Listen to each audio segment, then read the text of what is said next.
All right, let's play the video. Jehovah's Witnesses teach that Jesus is Michael the Archangel. Most people know that. What most people don't know is that the Seventh-day Adventists also teach the same doctrine. The Seventh-day Adventists, again, they'll give Jesus lip service. Oh, we believe in Jesus. We're saved by him. But if they believe in a Jesus that is not God, that's just an angel, well, they have another Jesus. They have another gospel. And of course, the SDAs, they like to teach that, Jesus opened the door and now you better keep the Sabbath. And All right, so I do have to pause right there. So I think I heard a few claims there that SDAs teach that Jesus is not God. And did he mention Michael the Archangel as well? Did I hear that correctly, guys? All right, so I'm Yep. just gonna share a quick statement on the point. Do Seventh-day Adventists teach that Jesus is God? And I'm just going to share my screen real quick. Share screen, entire screen. All right, here we go.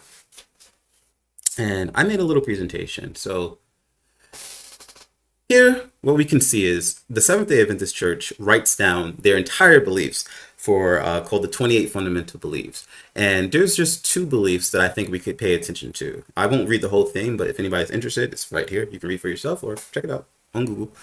It says, fundamental belief number 2, we believe in the Trinity. It says there is one God, Father, Son, and Holy Spirit, a unity of 3 co-eternal persons. And of course, you could read the rest. There's verses there.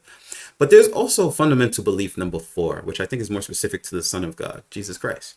It says, God, the eternal Son, became incarnate in Jesus Christ.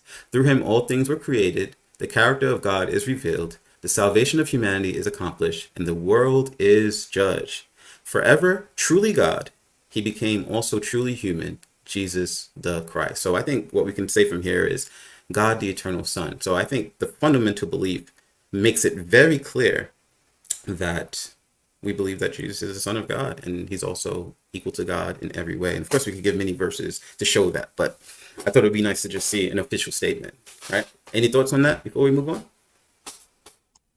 No thoughts. Pretty straightforward.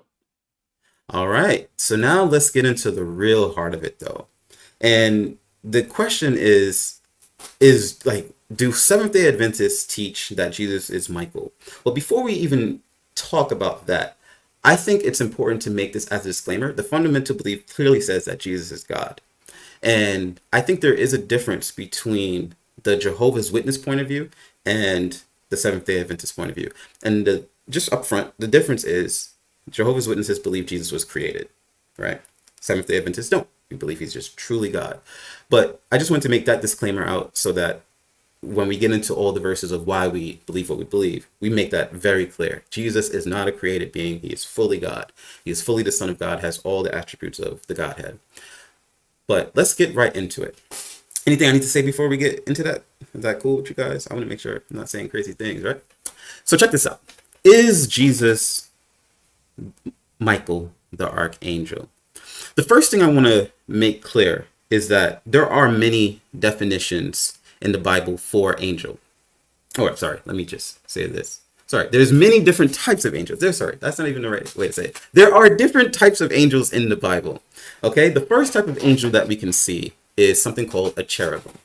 Right, you can see this at the very beginning of the Bible. It says, so he drove out the man, and he placed at the east of the Garden of Eden cherubims, and a flaming sword which turned every way to keep the way of the tree of life. So we can see that the first type of angel is called a cherubim. If you want more evidence that they're angels, you could see in Ezekiel chapter 11, verse 22 as an example. These guys have wings, right?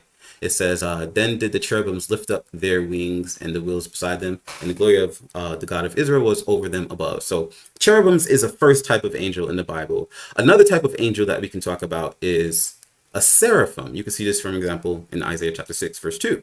It says, above it stood the seraphims. Each one had 6 wings, right? With twain he covered his face, and with twain he covered his feet, and with twain he did fly. So these are the 2 types of angels that we can see in the Bible. The third type of angel is the one that we're really going to be discussing very thoroughly today, is called the archangel, right?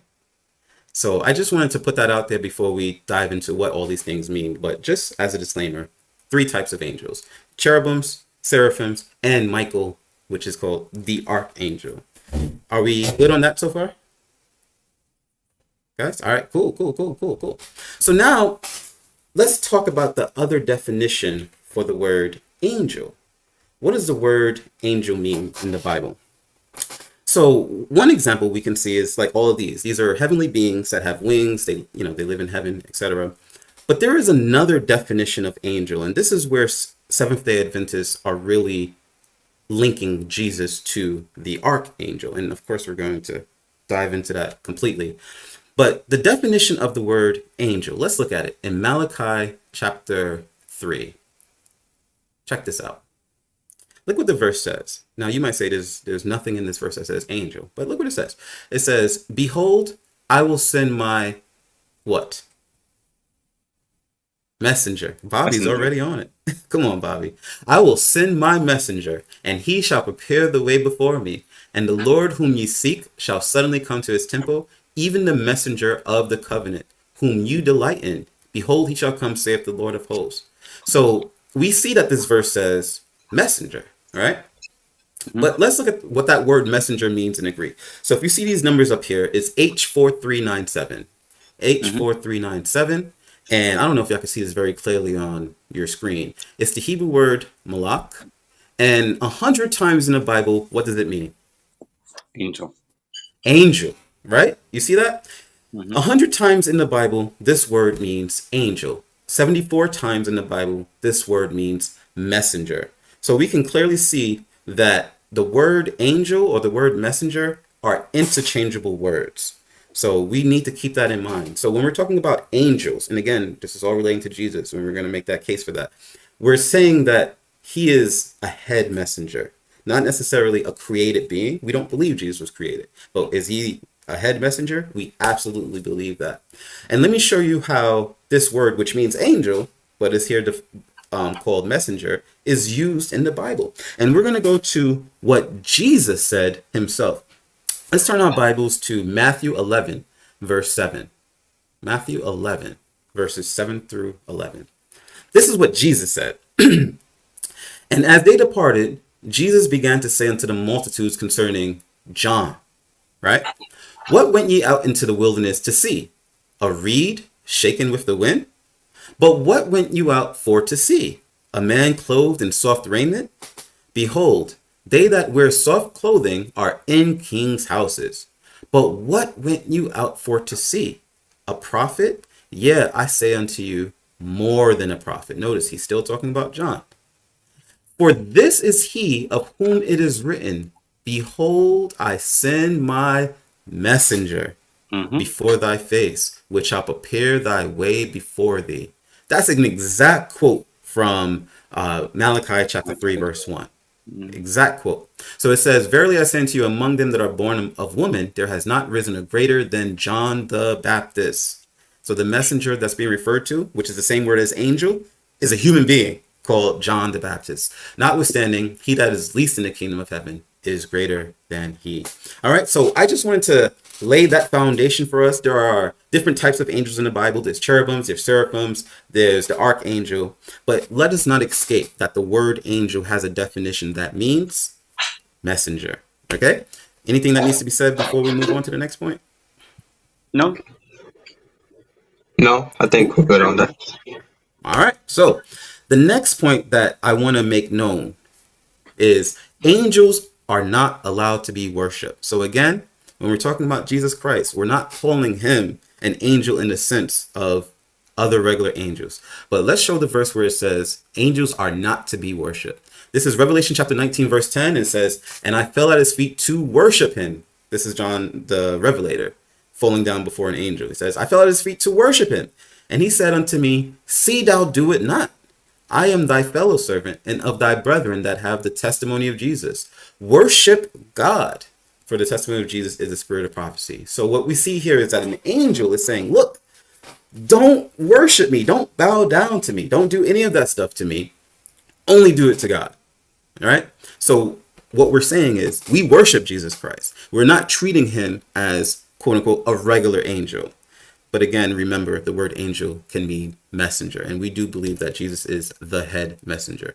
All right, so the last thing I want to say, and then I'm going to let you guys talk, is that when we talk about Michael, Michael is very different than a regular angel. So let's get into that. And guys, I don't want to be doing all the talking, so let me know if y'all want to talk. I mean, all right, I just gonna let me talk till Jesus comes. All right, here we go. So check this out. When we're talking about Michael, the first thing that we have to understand is, what does the word Michael mean? Anybody remember what the word Michael means? Means who is like God. Who is like God? And it could be in the Hebrew a question or it could be a statement. But literally it means who is like God. As in, is it a question? Or it could be referring to the person who is actually like God. But Mm-hmm. nevertheless, it says, who is like God? And another thing that we're going to say about Michael, and now we're going to build this case about Michael and to show how he's no ordinary angel. So here we go. And I think Eric made a very good point. The presumption is that the archangel is a species as in heavenly beings. That's an excellent point, Eric. So welcome. Welcome. I'm glad you're here, Eric. So it says, Jude 1:9, yet Michael the archangel, when contending with the devil, he disputed about the body of Moses, durst not bring against him a railing accusation, but said, the Lord rebuked thee. So the first thing that we need to understand is that, yeah, he's already reading my mind. Michael, who is like God, arch, which means chief, angel, messenger from God. It's exactly right. The word archangel means chief of angels or head of angels. You know, it talks about that position. He is the head of all angels. The other thing that I want to show you is that he has an army too. So we can look in Revelation chapter 12. Michael is, Mm-hmm. he's like a king. He has his whole army. It says, and there was war in heaven. Michael and his angels fought against the dragon, and the dragon and his angels fought in his angels. So we can see Michael, the archangel, the head of angels, has Mm-hmm. angels, and his main purpose was fighting against the dragon. So I'm just going to pause there. Yeah. I'm going to let you guys take over. Go ahead, guys. Oh yeah.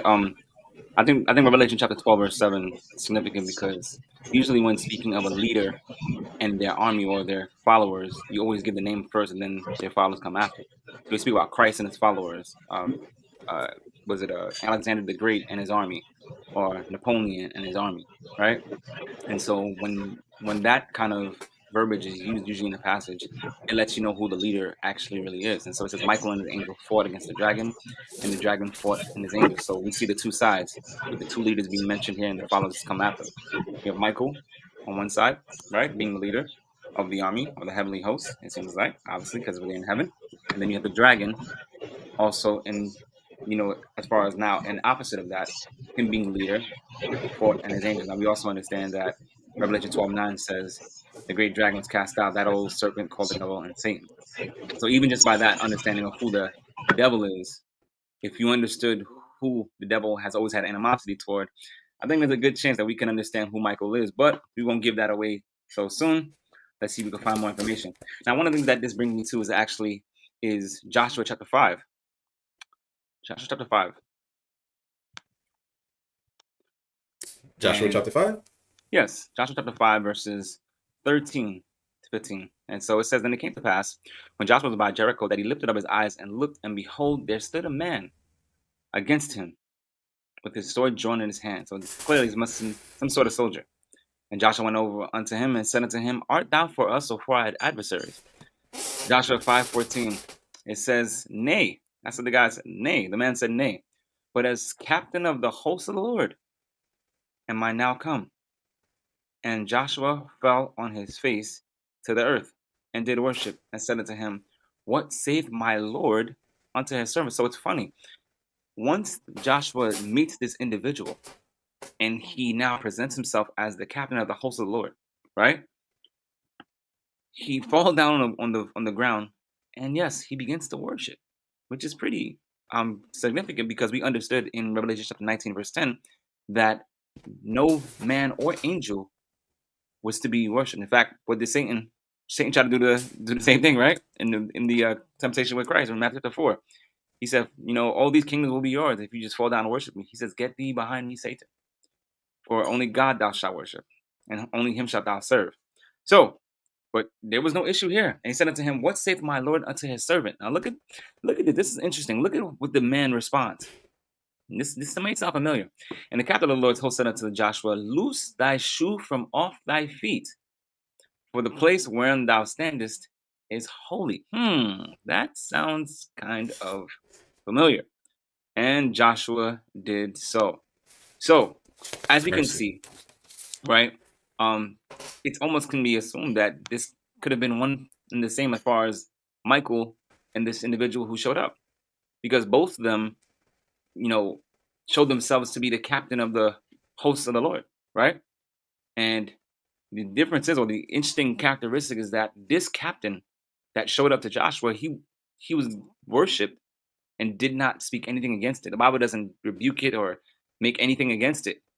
And then this captain makes a certain statement that almost sounds too familiar for those who have read Exodus, right?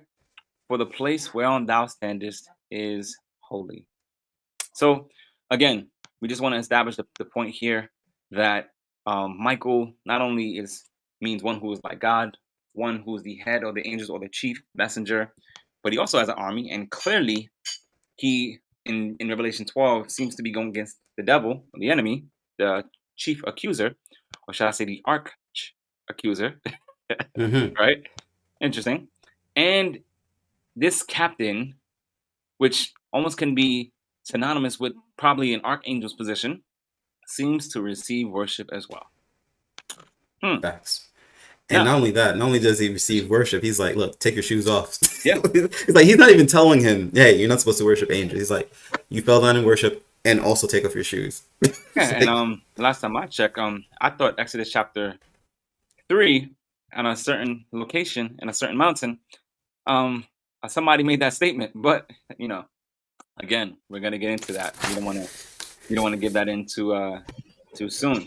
All right, so I think the next point we can discuss, Jay and Deontay, is this Jesus? Let's be straightforward, right? Or is Jesus an angel? Right? Can Jesus or can God be an angel? All right. Yeah. All right, so I'm gonna ask you guys to bear with me. I want to take you to a few verses, and you guys tell me if I make sense or if I'm off base. I'm off kilter. You guys in the comments, I'm sure you guys will comment as well. All right, so first I want to start with Exodus chapter 32. Sorry, Genesis chapter 32. Thank you, Holy Ghost. Thank you for the correction. Genesis chapter 32, and what I want you guys is to kind of follow me, right? Follow me in the verses that I use, and follow my train of thought, and prayerfully we get to. Well, you'll follow me as far as where I'm trying to get to. All right, so Genesis chapter 32, this is when now Jacob has an encounter with this man by the breaking of the day. So verse 24, and Jacob was left alone, and there wrestled with a man with him until the breaking of the day. In fact, I just want to read verse 25. And when he saw that he prevailed not against him, he touched the hollow of his thigh, and the hollow of Jacob's thigh was out of joint, and he wrestled with him. Now, it's funny. The brother, or this man that wrestled with Jacob, just touched the brother once. He just touched his thigh. That's it. Touched him. Didn't say he wrestled with him. Just touched his thigh, and the brother's thigh was out of joint. That's pretty serious. Verse 26. And he said, let me go, verse 26, for thy day breaketh. And look at how Jacob responds. He said, I will not let thee go, except what? Thou bless me. I mean, yeah. I'm not sure if I'm fighting someone and I'm wrestling with them, say, hey, listen, yeah, you're kind of my enemy right now, but do you mind? Can you bless me in the process? Yeah, this doesn't really seem common. This doesn't really seem normal. But let's go to verse 27. Then the man that's wrestling with Jacob said, and he said unto him, what is thy name? And he said, Jacob. Genesis 32, verse 28 will be the last one, and we're going to go to some other verses and come back to Genesis 32, so keep it down here. And he said, thy name shall be called no more Jacob, but who? But Israel. But Israel, yeah. For, as a prince hast thou power with God and with men, and hast prevailed. So this man seems to be pretty special, because he touches Jacob's thigh, goes out of joint, and then he almost asks him questions as if he's in some level of authority. What is your name? And he says, your name shall be called no more. Like, first of all, who are you? Who are you to even be asking me the question? But yet, Jacob understands by the way he responds to him that there's some level of authority that's here. Next verse I want to bring you to is Hosea chapter 2. Hosea chapter 12, I'm sorry. Hosea chapter 12, verses 2 to 4. All right, Hosea 12, 2 to 4. Yep. And just follow me, guys. Go ahead.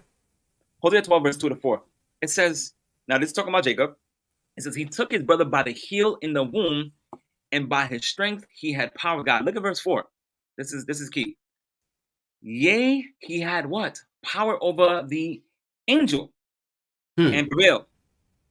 And he wept and made supplication unto him, and found him in Bethel, and there he spake with us. So now the funny thing is, in Genesis chapter 32, it calls him a man. In Hosea chapter 12, it calls him an angel. And we know this is talking about the same one because Genesis chapter 32 said that for you prevailed with God, right? And you overcome, so on and so forth. Use the same words as far as prevailed. And Hosea now says that he had power over the angel and prevailed.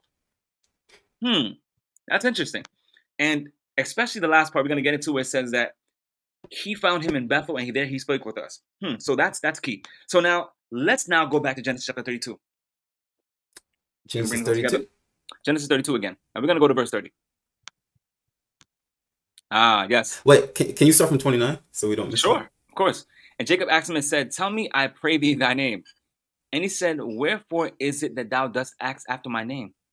And he blessed him there. Wow, you must be in a position definitely of a conqueror or something. The fact that you blessed him. You just had a fight with him, but you're blessing him? I don't know. This is just weird stuff. All right. Genesis 32, verse 30. And Jacob called the name of the place what? Peniel. Peniel. For I have what? Seen God. I have seen God face to face. And what happened?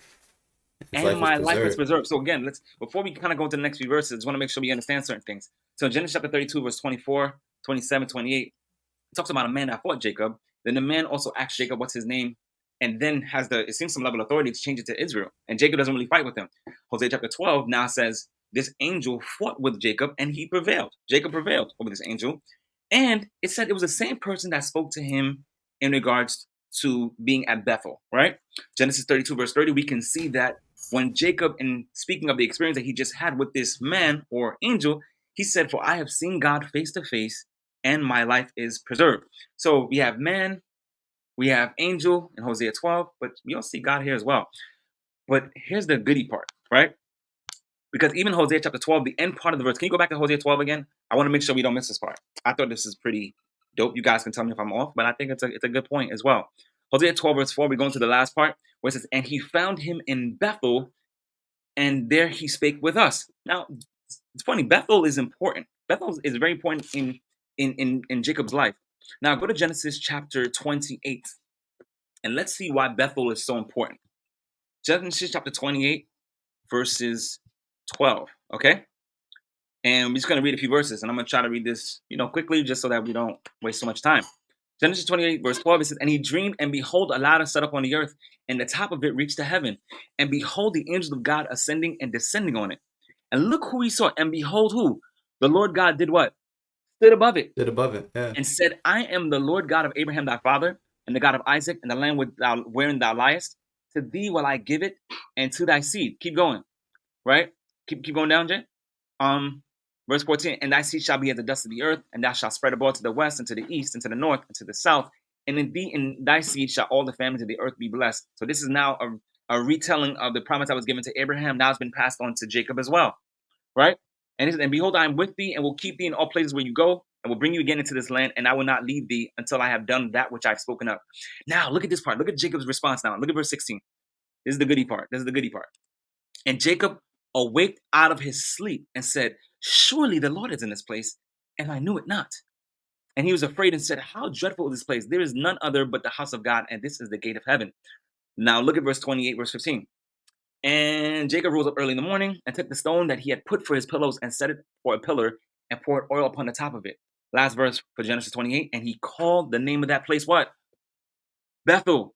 But the name of that city was called Luz at the first. So the key part here is in Hosea chapter 12, when it talks about that he also found him in Bethel, it was making reference to the experience that Jacob had as in regards to the vision and who he saw God being at the top in verse 13.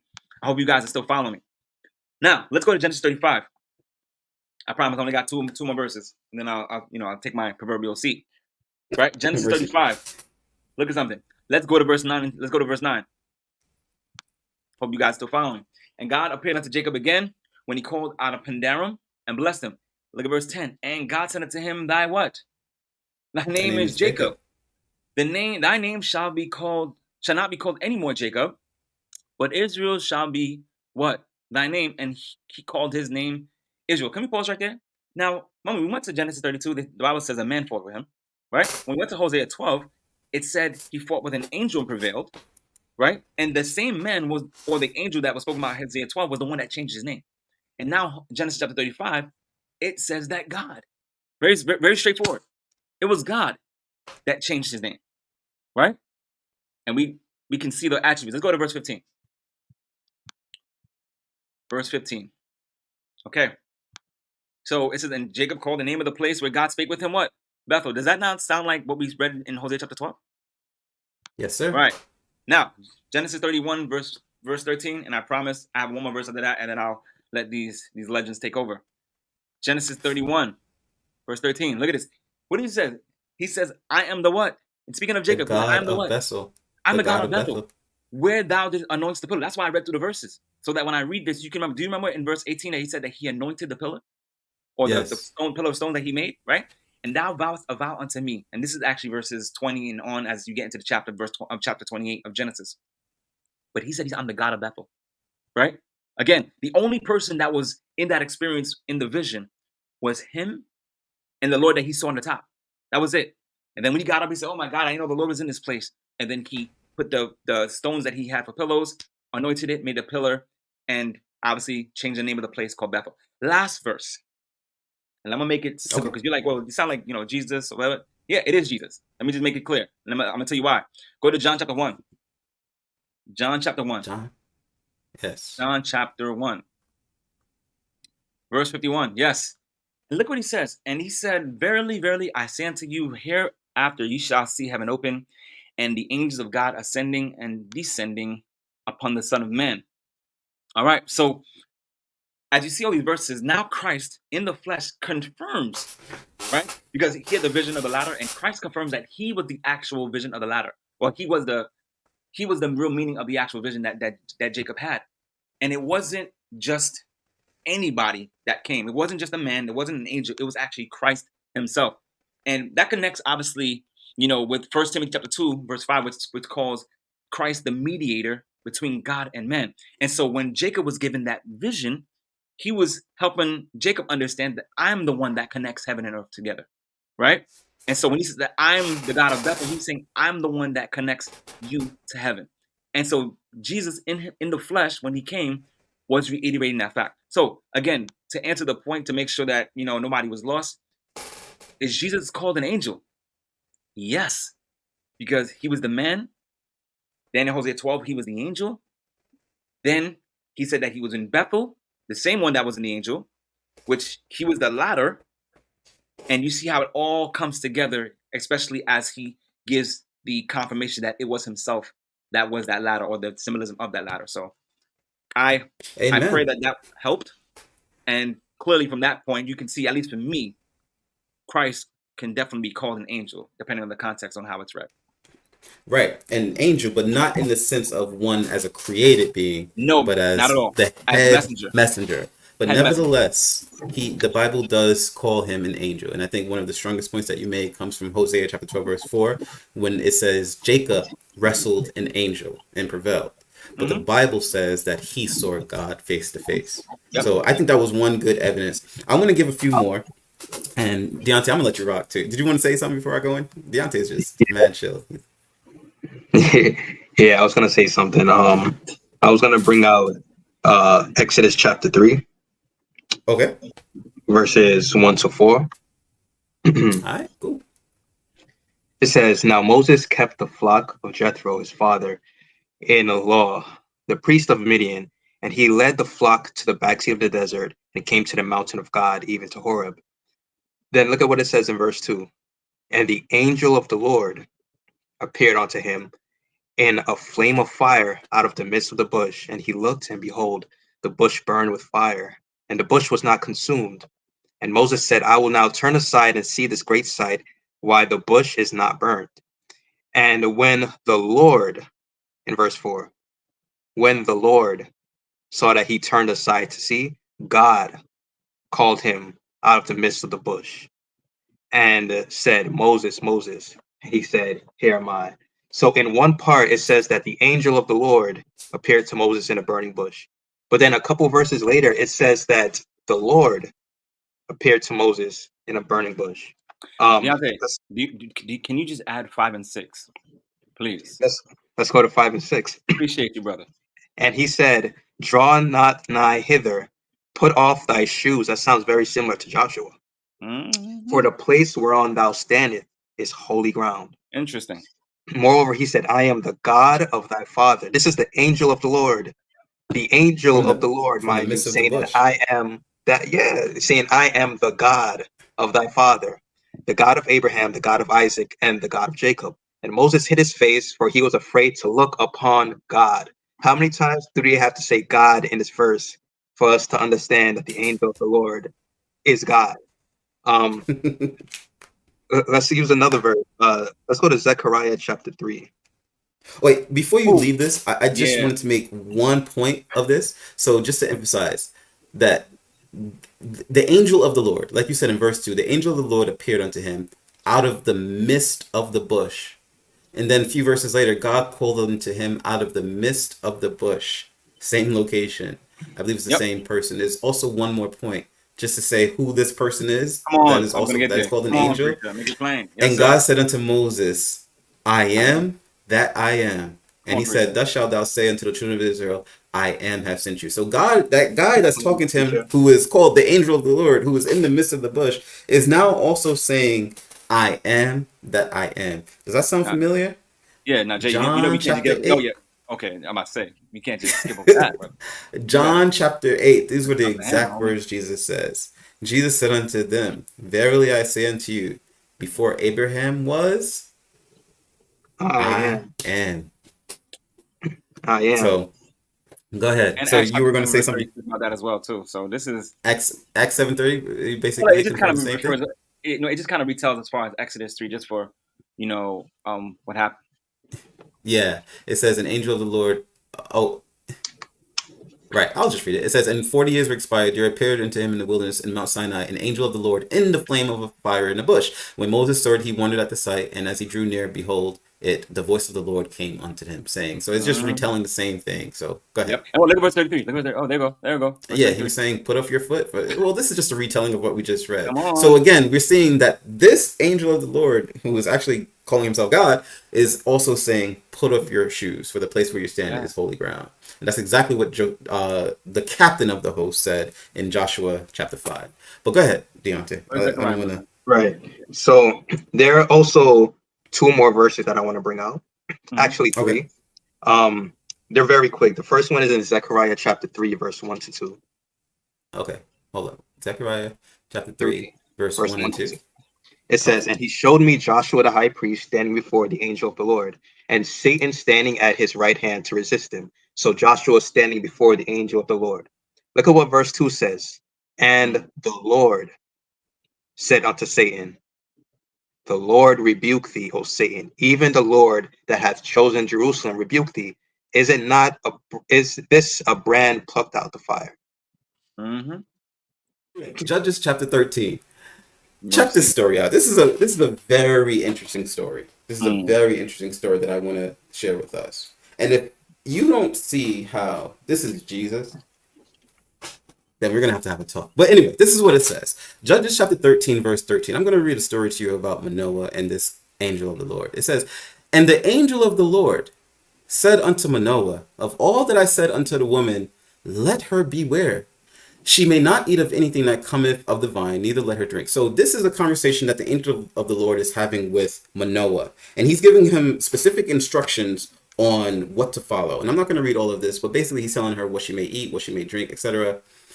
Right? And then Manoah is asking him that the angel of the Lord, let me just hang you and we'll make a kid ready for thee. He wants to treat this angel of the Lord good. He didn't really Hospitality, know it was brother. the angel. Hospitality. Yeah, You got it. he didn't know it was the angel of the Lord yet, but the Bible tells us he was the angel of the Lord. And the angel of the Lord said unto Manoah, though thou detain me, I will not eat of thy bread, and if thou wilt offer a burnt offering, thou must offer it unto the Lord. For Manoah knew not that this was the angel of the Lord. And Manoah said unto the angel of the Lord, what is thy name? That when thy sayings come to pass, we may do thee honor. Do you remember when Jacob spoke to the angel? that he Verse wrestled? 18. Read verse 18, brother. I will. But I just want to milk this a second. Give me a second. Okay, I got Do you you. remember when? Do you remember when Jacob said to the angel that he was wrestling, "What is your name?" You remember what he said? Mm-hmm. He was like, "Nah, bro, you're not going to know my name." But anyway, let's see what this angel of the Lord says. And the angel of Lord the have Lord mercy. said unto him, "Why askest thou thus after my name, seeing it is a secret?" Remember that word secret. I'm going to come back to that. So Mm-hmm. Manoah took a kid with a meat offering and offered upon the rock unto the Lord, and the angel did wondrously, and Manoah and his wife looked on. For it came to pass, when the flame went up toward heaven from off the altar, the same altar that that sacrifice was placed on, Mm-hmm. when the flame went up toward heaven from off the altar, that the angel of the Lord ascended in the flame of the altar. Wait, hold on a second. We have a sacrifice on the altar, Come on, and preacher. the Make it plain. angel is ascending on that same sacrifice, Come on. as if he's combining himself with that sacrifice on the altar, and him and that sacrifice is one. But anyway, Mm-hmm. it says, he ascended in the flame of that altar, and Manoah and his wife looked on and fell on their faces to the ground. This man just ascended with that sacrifice on that altar, like that flame that went up, he ascended in that flame. But the angel of the Lord did no more appear to Manoah and to his wife. Then Manoah knew that he was an angel of the Lord. Right? Oh, hold up. Somebody needs to mute. And Manoah said unto his wife, "We shall surely die." Why? What did she say? What did he say to his wife? We have seen God. So this angel of the Lord that they saw, they said, "We have seen God." So again, this is another example of how the angel of the Lord is being shown to be God. Remember that word I told you to keep in mind? When he says, Secret. "What is my name?" It is a secret. I'm going to just show you what that word means in the Greek. G6383. This is what the word means. So it's the word peli. If you look in the Strong Concordance for what it means, these are synonyms of what the word means. His name is remarkable. His name is secret. Come How on. about if I say it this way? His name is wonderful. Yeah, that sounds like a Who verse in that the I heard in Bible? Isaiah. I don't know. Who in the Bible has a name of wonderful? I don't know. I So think check I this heard a out. verse, Isaiah chapter 9. Yeah, yeah, yeah, For yeah, unto yeah. us a child is born, unto us a son is given, and the Come government on. shall be upon his shoulder, and his name shall be called Wonderful. Wonderful, My God. Yeah. Counselor, Come on. the Mighty God, the Everlasting Father, the Prince The of Prince Peace. This of is Peace. talking about Jesus Christ. So I definitely want to share that. One last thing I want to share about the angel of the Lord. So we have every point about the angel of the Lord that is important. When you look at the privilege and the honor that was given to the angel of the Lord in Exodus chapter 23, 23. Mm-hmm. verse 20, this is what it says. It says, this is what God said. It says, "Behold, I send an angel before thee to keep thee in the way and to bring thee into the place which I have prepared. So beware of him and obey his voice. Provoke him not, for he will not pardon your transgressions, for my name is in him." This angel was also given the right to pardon transgressions. Who did Jesus say is the only one that can pardon transgressions? Let's see. Mark 2, verse 7, and then we could go to what Deontay wanted to talk about. Oh, I want before Why Deontay, because doth I want to this get in. why does this man speak blasphemies? Who can forgive sins but God. God only? So My God. just My God. to put all of this to a wrap, this whole section, yes, Jesus was called, is described as the angel of the Lord. And I think we showed a lot of evidence for that fact that, yes, Jesus is called the angel of the Lord. So when we say Jesus is the archangel, the head of angels, once again, we're not saying he's a created being, but he's definitely the head of them all. So go ahead. Before you go, Deontay, because I want you to end the section. Go to Revelation chapter 10. Real quick. Since, we've been using a lot of Old Testament, let's get some, some New Testament love in here. We got to be fair. Revelation chapter 10, verse 1, it says, "And I saw another mighty," what? "Angel come down from heaven, clothed with a cloud. And a rainbow was upon his head, and his face was as it were the sun, and his feet as pillars of fire." Now, that's that that breakdown sounds very kind of familiar for those who understand kind of where I'm going. And look at verse 6. Look at verse 6. And it says, and swear by him that liveth forever and ever, who created heaven and the things that therein, and are the earth, and the things that therein are, and the sea, and the things which are therein, that there should be time no long. So, one, we see the attributes of the angel, and then two, he begins to swear certain things. Now, I think that's important because I want to take you now to Ezekiel chapter 1. Ezekiel chapter 1. So a connection here as far as when Ezekiel had a vision. Look at verse 26. All right. And it says, and above the firmament that was over their heads was like the likeness of a throne. Okay. And as the appearance of a sapphire stone, and upon the likeness of the throne was a likeness as the appearance of a man above upon it. And I saw the color of amber, and as the appearance of fire round about it, from the appearance of his loins even upward. And from the appearance of the loins even downward, I saw as it were the appearance of fire. I don't know. Again, this just sounds, pillar, feet of fire. I don't know. This is what we read before in Revelation chapter 10. And it had brightness round about. Ezekiel chapter 1, verse 28. And the appearance of the what? Bow. In other words, rainbow that is in the cloud in the day of rain. So again, it helps you know it was the rainbow. So was the appearance of the brightness round about. This was the appearance of the likeness of the what? The glory of who? The Lord. And when I saw it, I fell upon my face, and I heard the voice of one that spake. One small point that I want to bring is, notice in chapter 10 of Revelation, you see a description as far as who he is, the bow and the pillar of the feet of fire. But verse 6, the reason why I brought you there is because he does something that should not be done. He begins to swear by heaven, so on and so forth. Go to Matthew chapter 3. Matthew chapter 5, I'm sorry. Matthew chapter 5, verse 33. And look what it says. It says, again, you have heard that it's been said by them of old that thou shalt not forswear thyself, but thou shalt perform unto the Lord thy knows. Now look at what he says in verse 34. But I say unto you what? Swear what? Not at all. Neither by heaven, for it is God's throne, nor by the earth, for it is what? His footstool. Neither by Jerusalem, for it is the great city of the great king. Neither can thou swear by thy head, because thou cannot make one hair white or black. So the only person that should be able to make any form of swearing would be someone in the Godhead or somebody who is the creator. Now, I want to point you to Genesis, and I'm going to give you Old Testament, New Testament, then I'm going to stop right here. Genesis chapter 22, right? And let's go to verse 15 and 16. 15 and 16. And look what it says. It says, and the angel of the Lord, that's that word again. The phrase, angel of the Lord called unto Abraham out of heaven the second time and said, who? By what? Myself have I sworn, save the Lord. Isn't that funny? For because thou hast done this thing and hast not withheld thine son, thine only son, so on and so forth. I don't need to go the rest from there. But notice, Christ tells his followers, you cannot swear because, long story short, you don't own anything. So what kind of collateral can you give me? Right? You don't have no collateral. You don't own anything. Hebrews chapter 6, last verse, and then I'll take my proverbial seat again and let Deontay finish the section off. Hebrews 6, verse 13. And there you go. Speaking of that, right? It says, for when God had made promise to Abraham, because he could swear by what? By no greater, he swore by himself. Now, so when you see Revelation chapter 10, you see the fact that it shows a description of the glory of the Lord. And then he's swearing in verse 6, which we were given the command that one should never swear. But this angel, or this mighty angel, seems to swear by himself. And we know this, obviously, to me, to be one of the Godhead, particularly, I believe it to be Christ, as far as the description given to him, not only in Ezekiel 1, but also Revelation chapter 1, that connects to it as well.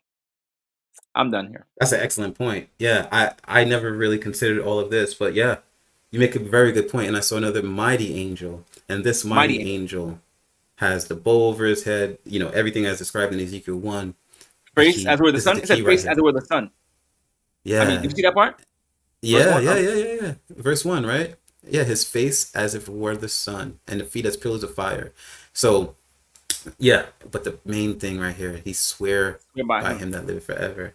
And that's only what God does. Only God can do that. Mm-hmm. All right. So I think we need to get closer and closer to the main point that Deontay is trying to get to. Deontay, can I let you finish that section off? But I wanted to go back to something that was said in the comment section. There was a question. There was a comment. Oh, Deontay left. I guess he'll be back. There was a comment that Rob made. It says, a great point to make is Michael has the ability to resurrect the dead, and no other angel has this privilege. I want to just harp on this a little bit, and we're going to move along real quick. And again, guys, the video is only 3 minutes long, and so we're going to just be heavy on this so that if anybody asks, hey, how do you know Michael is the archangel? Just send them this video. They'll have plenty of reasons why Jesus is Michael the archangel. But one of the the things about Michael the archangel is that he raises the dead. So I just want to make this point. It says, yet Michael the archangel, when contending with the devil, he disputed about the body of Moses, durst not bring against him a railing accusation, but said, the Lord rebuke thee. So I just wanted to alliterate this point. Is that the word? I wanted to hammer on this point again. Michael is the archangel, and when we see him in this situation here, he's talking about dead bodies. But I want to talk about that power that he has to raise the dead. So check this out. 1 Thessalonians chapter 4, verse 16. This is what it says. It says, for the Lord himself shall descend from heaven. Notice how he's descending. With a shout. So that's his voice, right? That we're talking about, right? Yep. Because you can only shout from your voice. With a shout. With the voice of the archangel. And with the trump of God. Three sounds that he's making. He has a shout, he has the voice of the archangel, and he has the trump of God. And what happens as a result of this? And the dead in Christ shall rise first. I think this should be very, very clear already. That he's coming with a shout, he's coming with the voice of the archangel, and with the trump of God. You know, just to hammer home the trump of God portion, it is very interesting to note that Jesus has the voice of the trumpet. This is Revelation chapter 1, verse 10 and 11. It says, and I was in the spirit on the Lord's day and heard behind me a great voice as of a trumpet. He has a great voice as of a trumpet saying, I am Alpha and Omega. And so we understand that this is Jesus Christ, right? Who is the Alpha and Omega, the first and last, etc. So that's the first point that we need to make.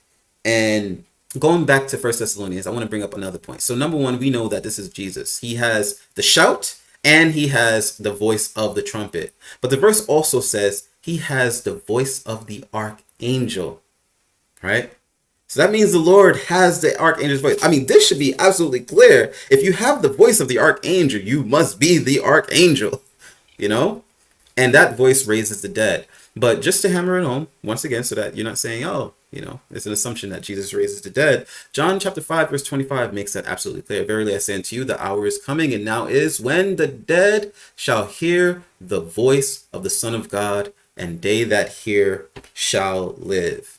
One more voice to consider, Matthew chapter 24, verse 30. 30 and 31. This is, I'm sorry I skipped this, but chapter 24, verse 30 and 31. This is another voice that just confirms that Jesus is raising the dead once again. And then shall appear the sign of the Son of Man in heaven, and then shall all tribes of the earth mourn, and they shall see the Son of Man coming in the clouds of heaven with power and great glory. And he shall send his angels with a great sound of a trumpet. And they shall gather his elect from the four winds from one end of heaven to the other. So this is going to happen when Jesus is raising the dead. So I just wanted to Jay, do you mind if I ask Go ahead. Go ahead. I mean, remember that verse that we brought up in Revelation chapter 10? Yeah. What did it say in regards to verse 3? What kind of voice did he cry Says with? this, and cried with a loud voice as when a lion roareth. Wow. And when he had cried, seven thunders thundered their voices. Interesting. So he has the lion's voice. Could it be the lion of the tribe of Judah, perhaps? Come on, preacher, make it plain. Let's start, man. So I just wanted to do that. And by the way, Deontay just texted us. He said he's having internet trouble. So hopefully we can get that resolved and he'll be back. So now I'm going to make the point that Deontay was going to make, and we'll close off on this section and get back to the video. But there was something very important that Deontay wanted to share. But I think, I think we'll take care of it. Yep. Wait. So check this out. Last thing we're going to say on this. And I see your question in the comments. We'll definitely get to those. The point that we wanted to make is this, that Deontay was trying to make was this. And we spoke earlier, so I kind of know where Deontay was going. That's why I paused him. It's Daniel chapter 12. I thought it was Zechariah 3. He said that already. He said that already. Yeah. Watch the tape, man. You gotta watch the tape. Anyway. All right. But this is what it says. This is the point that he was trying to go to. Mhm. And at that time, and this is talking about the end of time, right? And at that time shall Michael stand up, the great prince which standeth for the children of thy people. And there shall be a time of trouble, such as never was since there was a nation, even to that same time. And at that time thy people shall be delivered, everyone that shall be found written in the book, and many of them that sleep in the dust of the earth shall awake. So this is a resurrection, right? Mhm. But check this out. Michael shall stand up. Question. And can somebody, maybe in the comment section, if y'all want to just help me with this, what does it mean when Michael stands up?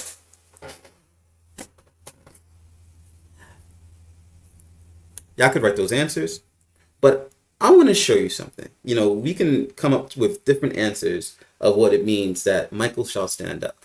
But I want to just harp on this point. He stands up. Now, this is the book of Daniel, and you could probably show other verses in the Bible where it talks about how he stands up and what that all means. But when it says stand up, what does that mean in the context of the book of Daniel? So here's what it means. I'm going to take you to Daniel chapter 11, the chapter before. Remember, this is the culmination of what happens with Daniel. But what happened? What is this talking about?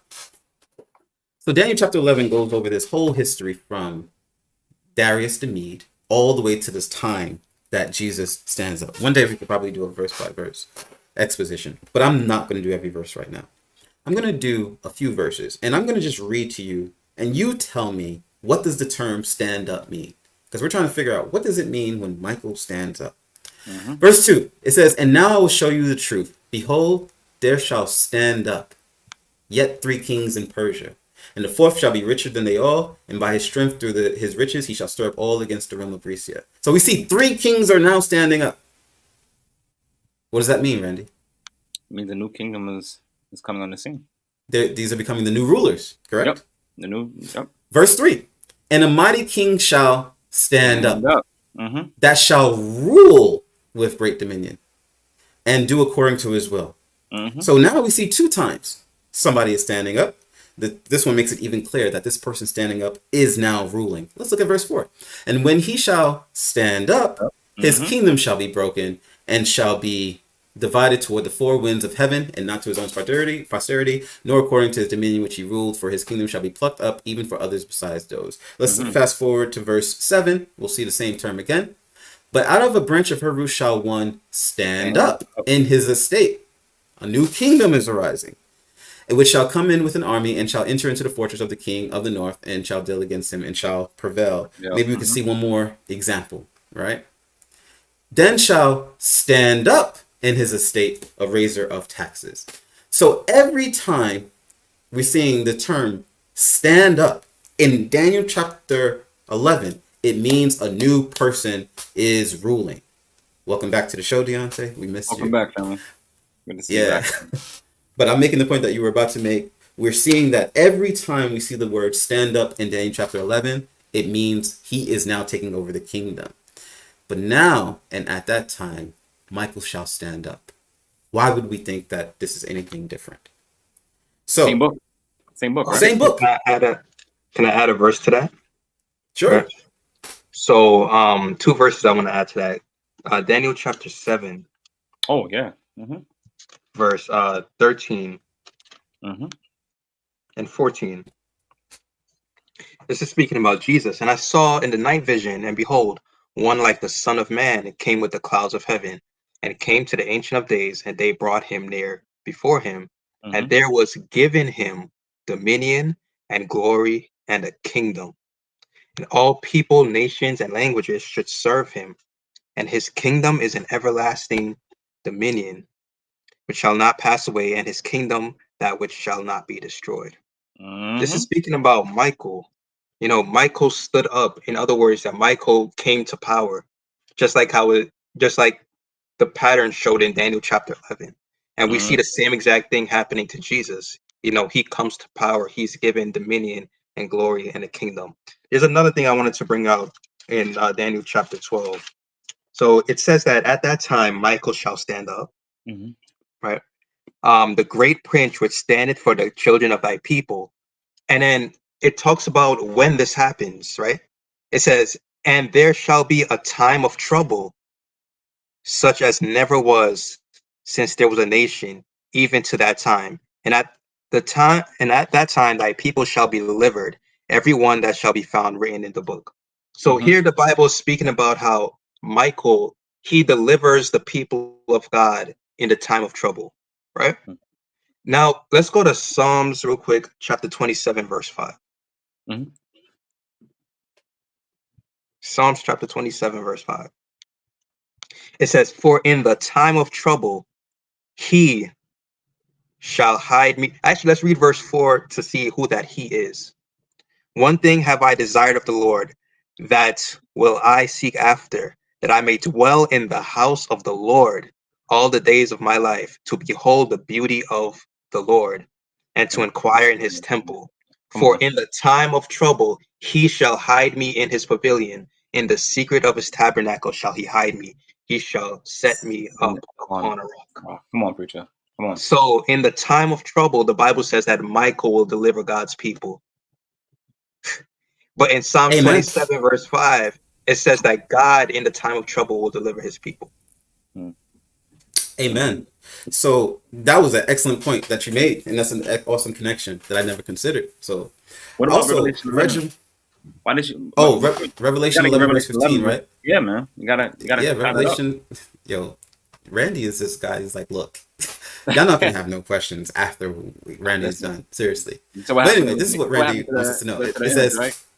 and the seventh angel sounded, and there were great voices in heaven saying, the kingdoms of this world are become the kingdoms of our Lord and of his Christ, and he shall reign forever and ever. So we understand that even though it says Michael shall stand up, and that term means he's taking over the kingdom, the Bible makes it very clear the only person that is taking over the kingdom is Jesus Christ. Mm. So I want to get to this question that Reginald Renee asks. He says, I guess a question is, why would Messiah make himself to be an angel? What is the purpose? And again, the Seventh day Adventist point of view is not that he's a created being. He's not a cherubim. He's not a seraphim, because the word angel also means messenger. And we got that from Malachi chapter 3. The word messenger there basically mean, by the way, I'm sorry, I'm Edwin, about taking Deontay shine. But getting back to that question. So messenger, yeah, the word angel and messenger are interchangeable words. The reason, there's a saying that, and actually, Deontay, I'm going to let you shine. You should get your PowerPoint ready, because Deontay made an awesome PowerPoint that we could definitely check out. But this is what many scholars are saying, and which I agree with, is Jesus's name in the Old Testament. He has many names: Emmanuel, Jesus, what is it, El Shaddai, like so many names. I'm gonna butcher all those names, but the Lamb, the Lion of the tribe of Judah. He has many titles, many names, and so you'll see that this term Michael is the name given every time he's fighting. Every time he's fighting Satan, or when he's dealing with somebody resurrecting from the dead, that's what we see in Jude.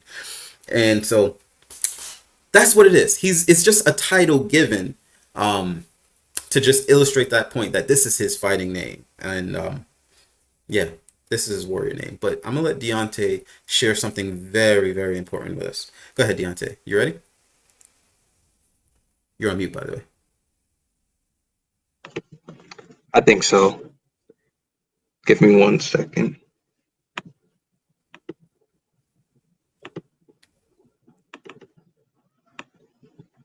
All right. So, I think he's gonna, the person in the video, he's gonna mention this, that Seventh Day Adventists and Jehovah's Witness were the only ones that believe that Jesus is Michael the Archangel. But I want you guys to pay attention to something on the screen real quick. So this is a source that says the earlier Protestant scholars usually identified Michael with the pre-incarnate Christ, finding support of their view not only in the juxtaposition of the child and the archangel in Revelation 12, but also in the attributes ascribed to him in Daniel.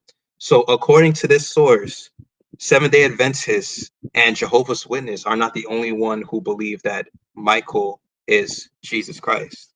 there are other Protestant views and there are other Protestant scholars, the earlier ones that believe that Michael was Jesus. Here's one. His name is John Calvin. You guys probably heard of him. Very famous church father, early Protestant leader. John Calvin said, Michael may mean an angel, but I embrace the opinion of those who refer to this to be the person of Christ, because it suits the subject best to represent him as standing forward for the defense of his elect people. If you want to read an article on this, Presbyterianism. Presbyterianism. Something very interesting, and Randy just said it about John Calvin. Who is John? What church is founded upon John Calvin? The history of the Presbyterian Church traces back to John Calvin, a 16th century French reformer, and John Knox, leader of the Protestant Reformation of Scotland. Knox's unrelated efforts transformed Scotland into the most Calvinistic country in the world and the cradle of modern day Presbyterianism. He was one of the founders of the Presbyterian Church. One of the founders of the Presbyterian Church believed that Michael was Jesus. Mercy. Help us, Jesus. Philip McLington. Oh, go ahead, Jason. What are you gonna say? No, I was just saying, like, no, I had some Presbyterians in mind that attack Adventists about believing Michael is Jesus, but go ahead. But their founders did the same thing. But go ahead. This guy named Philip McLington. Right, and even he was actually the right-hand man of Martin Luther. This is what he said: the Prince Michael, whom here and below is called the Prince of the people of God, was present with the good angel. I understand him to be the very Son of God, the Logos, as he is named by John. John Gill. John Gill is actually a Baptist minister. John Gill said, yet Michael the Archangel, by whom is meant not a created angel, but an eternal one, the Lord Jesus Christ. Here's another thing that John Gill said. But lo, Michael, one of the chief princes, came to help me. Called in the New Testament an archangel, the prince of angels, the head of all principality and power, and is no other than Christ, the Son of God, an uncreated angel. Who is he? Who is one or the first of the chief princes, superior to angels in nature, name, and office. So, what did we learn?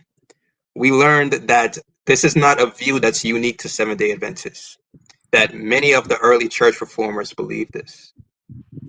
And many of the people from churches that criticize Seventh-day Adventists on their beliefs of who Michael the Archangel, their founders believe this. And it's biblical. And I think we definitely showed that it was biblical. Here's a source also. Man, I really wish I could make it bigger, but I can't at the moment. But I'll read it to you guys. It's studylight.org, commentaries.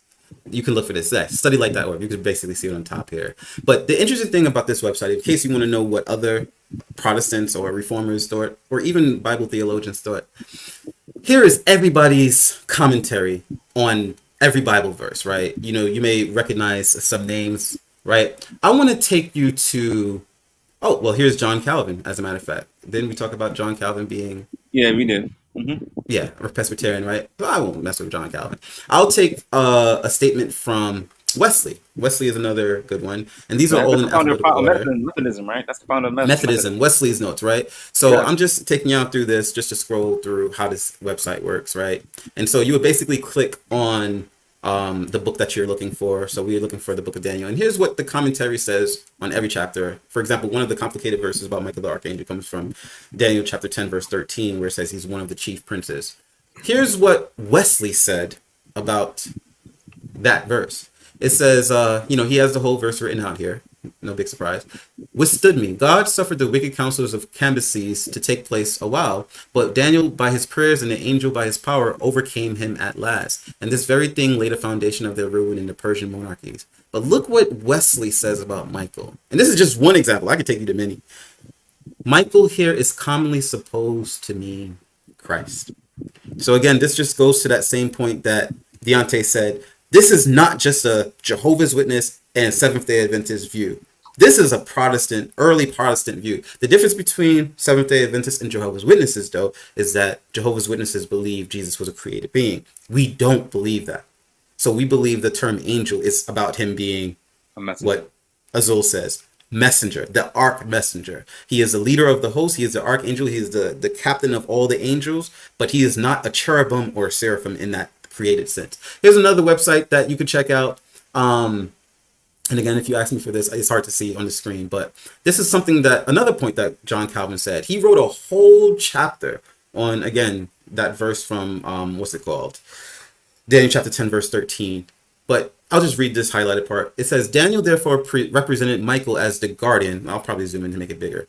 Daniel therefore represented Michael as the guardian of the church, and God had enjoined this duty upon Christ, as we learned from the 10th chapter of John. As we stated yesterday, Michael may mean an angel, but I embrace the opinion of those who refer to this person of Christ, to the person of Christ, because, get away. Oh, sorry, come back. Where'd you go? Right. Because it suits the subject best to represent him as standing forward for the defense of his elect people. He is called the mighty prince. Go away.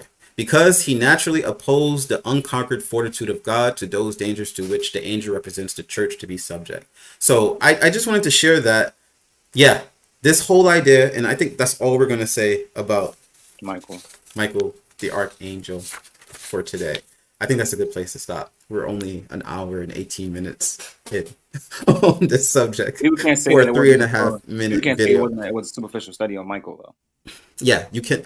Yeah, but the main point is, yeah, Michael is another name for Jesus Christ. And there are many reasons why you may rewind the tape and eat some popcorn and enjoy why Seventh-day Adventists believe that Michael is Jesus Christ. Shall we get back to this 3-minute video? Sure. All right, let's get back to the show. Right, or you'll never go to heaven. Ellen White was a witch, a satanic person. It was possessed by a devil. That, I mean, connect. All right. Like to teach that, you know, Jesus opened the door and now you better keep the Sabbath. Believe in a Jesus that is not God, that's just an angel. Well, they have another Jesus. So we don't believe in a Jesus that is an angel and he's not God. Again, we showed that earlier. Our fundamental belief is pretty clear. By the way, I do want to shout out Robert Ray. Did you mention Revelation chapter 12, verses 7 through 10? I did not. Let me just show that real quick because Rob is just my personal friend, and I got to do it for Robert Ray. I just got to. Let me just say this, but this is a very interesting point that Rob is harping on, because when I first heard this, I was like, whoa. So here it is. In the context, there was talking about Jesus, right? And there was war in heaven. Michael and his angels fought, and his angels and the dragon fought and his angels, and prevailed not, neither was their place found any more in heaven. And the great dragon was cast out, that old serpent called the devil and Satan, which deceived the whole world, and he was cast out into the earth, and his angels were cast out with him. And I heard a loud voice saying in heaven, now is come salvation and strength and the kingdom of our God and the power of his Christ. For the accuser of our brethren is cast down, which accused them before our God day and night. Verse 7 says it was Michael and his angels fighting against the dragon. But verse 10 tells us who got the victory. Christ. Michael is fighting, but Christ wins. That's why Robert's my guy. So Michael and Christ are one and the same person.